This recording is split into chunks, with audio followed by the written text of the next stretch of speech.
This is Robert Lucetich, senior golf writer for FoxSports.com, reporting from Merion on the outskirts of Philadelphia, where the 113th United States Open came to a stunning finale on Sunday. Justin Rose, the Englishman, 32 years old, generally acknowledged as one of the best ball strikers in the world. Not always a great putter, but he didn't need to be the way he hit the ball. He shot 70 and won his first major at 1 over par at Merion, won by 2 shots from Jason Day.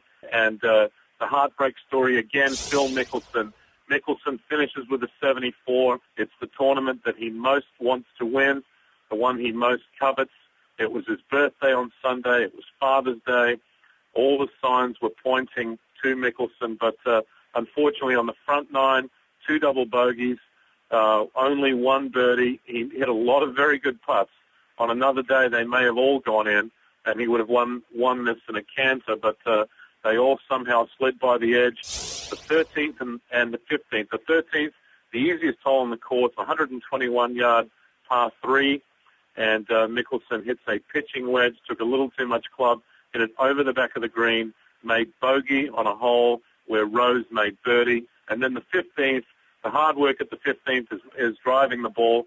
Mickelson did that beautifully, but from 121 yards, there's that yardage again.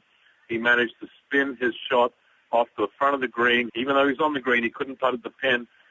He had to chip a wedge over a hump to get to that pin, and hit it too long, missed the putt, and made bogey there. He did say that this one would haunt him, and 6 times runner-up. You at the age of 43 now for Phil Mickelson, you wonder if there are going to be too many more chances. This he acknowledged was his best chance.